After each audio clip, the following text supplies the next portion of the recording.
Hello aspirants, welcome to target UPSC. अगर आप UPSC 2026 देना चाहते हो या फिर फ्यूचर अटेम्प्ट्स यूपीएससी का प्लान कर रहे हो, then it is important to know this important things. इस वीडियो में we are going to discuss what is the eligible criteria if you want to give UPSC attempt. कौन से एज ग्रुप के स्टूडेंट्स यूपीएससी 2026 दे सकते हैं, क्या birth certificate proof UPSC accept करता है, नंबर ऑफ अटेम्प्ट्स कितने हैं for each and every category, क्या फाइनल ईयर स्टूडेंट्स एग्जाम दे सकते हैं अपना प्रीलिम्स का examination before they get their passing certification. तो ये सारे डाउट्स हम आज इस वीडियो के थ्रू कवर करने वाले हैं। एंड अगर आप फ्यूचर अटेम्प्ट्स भी प्लान कर रहे हो जैसे यूपीएससी 27 या 28 के लिए, तो आप इस वीडियो के थ्रू अच्छे से आपका अटेम्प्ट प्लान कर सकते हो, कब आप एलिजिबल हो सकते हो, कब आपकी एलिजिबिलिटी खत्म हो रही है, तो ये भी डाउट्स क्लियर हो जाएंगे। टू स्टार्ट विथ, अगर आप यूपीएससी 2026 अटेम्प्ट कर रहे हैं तो आपको पता चाहिए कि कौन एलिजिबल है, कौन से बर्थ डेट के आगे के लोग एलिजिबल है। तो यहाँ यूपीएससी बोलने वाला है कि a candidate must be at least 21 years old on 1st of August 2026। UPSC के हिसाब से 1 जनवरी नहीं है, लेकिन वो डेट है 1st ऑफ अगस्त 2026। तो इस हिसाब से अगर आपका बर्थ इज ऑन और बिफोर 1st ऑफ अगस्त 2005, आप एलिजिबल हो। तो ये कट ऑफ डेट है। अगर आप 21 साल के हो रहे हो on August 2026, then only you can attempt UPSC का प्रीलिम्स एग्जामिनेशन। तो ये एक इंपॉर्टेंट चीज आपको ध्यान में रखना है। सो अगर anyone who is born after 1st of August 2005, वो एलिजिबल नहीं है। अगर वो 2006 में बॉर्न है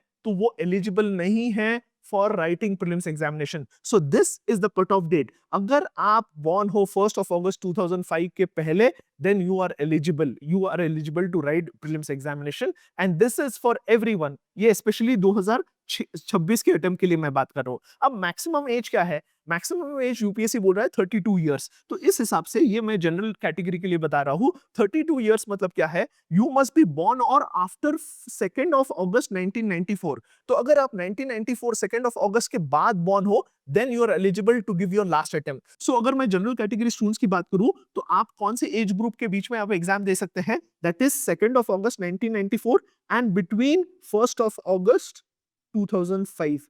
इस एज ग्रुप के बीच में हो तभी आप एग्जामिनेशन दे सकते हो। तो अगर आप इसके पहले बॉर्न हो तो भी नहीं एलिजिबल हो, या इसके बाद बॉर्न हो तो भी एलिजिबल नहीं हो। तो अगर आपका age group is between these two dates, then you are eligible to write UPSC 2026। अब ये फॉर डिफरेंट कैटेगरीज ये चेंज हो जाता है। मिनिमम एज ग्रुप तो सेम रहने वाला है फॉर ऑल द कैटेगरीज, लेकिन जो मैक्सिमम एज टाइम लिमिट है, जैसे जनरल कैटेगरी के लिए 32 इयर्स है, वैसे अगर हम देखेंगे फॉर ओबीसी इसको एक्सटेंड किया गया है by 3 years, for SC ST category इसको एक्सटेंड किया गया है बाय 5 इयर्स, एंड फॉर पीडब्ल्यूडी कैंडिडेट्स इसको एक्सटेंड किया गया है बाय 10 इयर्स। तो उस हिसाब से वी हैव कैलकुलेटेड, अगर आप जनरल कैंडिडेट स्टूडेंट हो और यूपीएससी 2026 अटेम्प्ट कर रहे हो, तो आपका बर्थडे होना चाहिए बिटवीन दीज टाइमलाइंस, तभी आप एलिजिबल होंगे। That is between 2nd of August 1994 to 1st of August 2005। इसके बाहर है आपका बर्थडे तो you are not eligible, and this is for OBC, then SC ST, and this is for पीडब्ल्यूडी candidates.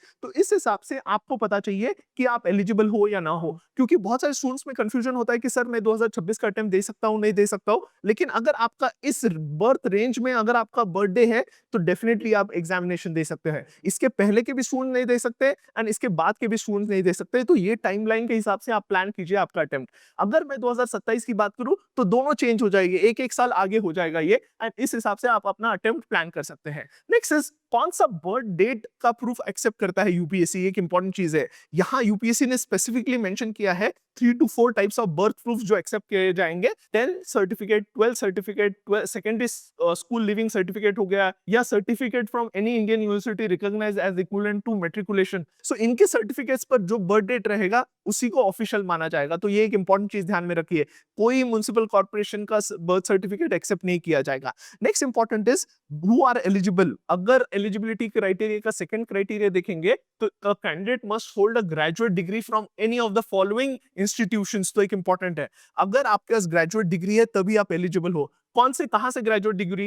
University incorporated under act of central और state legislature हो गया, institute established by the act of parliament हो गया, या deem university हो गया under section 3 of UGC act. अगर ऐसा कोई यूनिवर्सिटी के अंदर आपने एक डिग्री, ग्रेजुएट डिग्री ली है, then you are eligible to write UPSC examination. तो ये एक इंपॉर्टेंट चीज ध्यान में रखिए। नेक्स्ट इज, क्या फाइनल ईयर स्टूडेंट्स एग्जाम दे सकते हैं? ये भी बहुत सारा क्वेश्चन हमेशा हमारे सामने आता है। तो यूपीएससी ने बोला है A candidate appearing in the final year exam or awaiting result can apply and sit for the examination. Prelims examination के लिए वो बैठ सकता है, लेकिन उसका जब इंटरव्यू होगा उसके पास उसका पासिंग सर्टिफिकेट्स या डिग्री सर्टिफिकेट चाहिए बिफोर द इंटरव्यू। तो ये एक इंपॉर्टेंट चीज ध्यान में रखिए। Next is number of attempts कितने होते हैं। जनरल कैंडिडेट के लिए 6 अटेम्प्ट्स है, SC ST कम्युनिटी के लिए अनलिमिटेड अटेम्प्ट है टिल द एज। कितना एज होगा? 32 plus 5 that is 37। ओबीसी के लिए कितना अटेम्प्ट्स होंगे? 9 attempts that is till the age 35 years, क्योंकि 32 plus 3। अगर पीडब्ल्यूडी कैंडिडेट है फ्रॉम जनरल, ईडब्ल्यूएस और ओबीसी कैटेगरी, उसके लिए 9 अटेम्प्ट्स है till the age of 42 and SC ST के लिए अनलिमिटेड अटेम्प्ट्स है। तो ये भी एक इंपॉर्टेंट चीज आपको ध्यान में रखनी है। So these are the basic things which you should know. Next is there is certain restriction placed कि कौन इस एग्जामिनेशन को नहीं दे सकता है। तो अगर आप प्रीवियसली अगर आपको आईएएस मिला है इंडिया या इंडियन फॉरेन सर्विस मिला है, तो आप एग्जामिनेशन नहीं दे सकते, वापस प्रीलिम्स एग्जामिनेशन नहीं दे सकते, या स्पेशली मेंस एग्जामिनेशन नहीं दे सकते। क्योंकि बहुत बार क्या होता है, प्रीलिम्स एग्जामिनेशन के बाद वो सर्विस एलोकेशन होता है। तो मेजरली आप मेंस एग्जामिनेशन की बात की है, तो अगर आप देखोगे you will not be eligible to write mains examination है। क्योंकि अगर आपका आईएएस एंड आईएफएस अगर आपको मिलता है, तो definitely you will not be eligible to attempt again this examination. Next is अगर आपको प्रीवियसली आईपीएस सर्विस मिला है, that is Indian police service मिला है, आप नेक्स्ट अटेम्प्ट दे सकते हो, but you will not be eligible for again being selected for Indian police service. Previously क्या होता था, आईपीएस स्टूडेंट्स फिर से एग्जामिनेशन देते थे to improve their rank and to get a better cadre. अब वो कैडर इंप्रूवमेंट का चांस चला गया है for IPS. They can write the examination, get into IAS, IFS, या उनको आईआरएस चाहिए वो भी ले सकते हैं, लेकिन फिर से वो आईपीएस के लिए एलिजिबल नहीं है। तो ये कुछ इंपॉर्टेंट चीजें आपको पता चाहिए before you right your UPSC 2026 का अटेम्प्ट। अगर आपके और भी कोई डाउट्स है with respect to UPSC 2026 examination, मुझे कमेंट सेक्शन में बताइए and I will try to solve all those doubts in a very crisp format. तो मेक श्योर अगर आप यूपीएससी 2026 अटेम्प्ट दे रहे हैं, make sure you are eligible on these criterias. And अगर आप 2027-28 का प्लान कर रहे हो, तो इस हिसाब से भी आपका प्लानिंग हो सकता है based on the age limit. I hope you found this video helpful. अगर पसंद आता है वीडियो को लाइक कीजिए, चैनल को सब्सक्राइब कीजिए and keep watching target UPSC. Hello everyone, this is Avdija Gupta and I secured All India rank 43 in UPSC CSE 2024. I wanted to share my experience of Sankalp mains batch for which I was a part.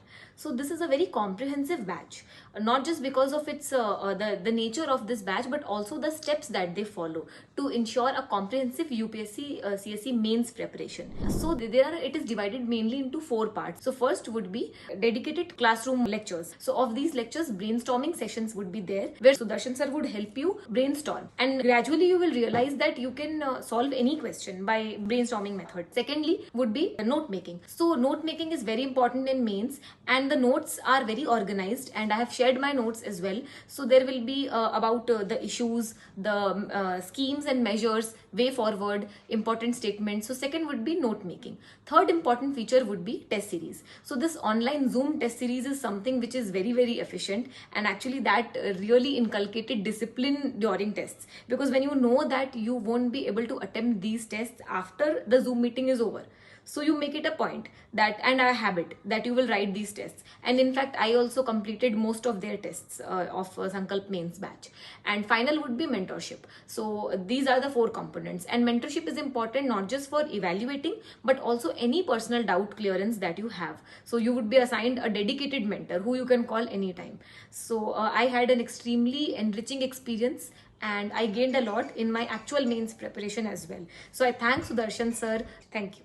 I'm Mudita Bansal. I am AIR 44 in UPSC CSE examination. I would like to extend my heartfelt gratitude to Sudarshan sir and the Target UPSC team for playing a key role in my UPSC journey, including prelims crash course as well as the mains Sankalp course. The unique style that Sudarshan sir adopted, especially for mains preparation, in terms of answer writing, in terms of value addition such as data, graphs, etc., became a very strong base and foundation for me to actually start my mains journey. And so it was always accessible, and the team was always accessible when it came to evaluating my papers as well as responding to any questions that I had. I would also like to thank Atharv sir, who was a constant mentor in my journey. They were always accessible. So thank you so much. Hello, good evening everyone. My name is Shivam Singh and I have secured All India rank 73 in UPSC Civil Services 2024 exam.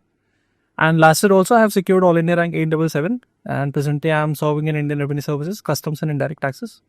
I want to thank Sudarshan sir and his initiative under Target UPSC, especially for mains, because I have taken his Sankalp mains batch during 2023, and the rigorous effort that sir put for preparation of the material, for teaching us everything multiple times so that it could get by heart, so that that could get replicated in the mains exam. So I think I have a huge fraction of contribution from Sudarshan sir. And in 2024 also I have solved such test series and also continued with this Sankalp mains batch along with the other resources that I took. And again, I would like to thank the entire Target UPSC team and Sudarshan sir in particular. Thank you so much.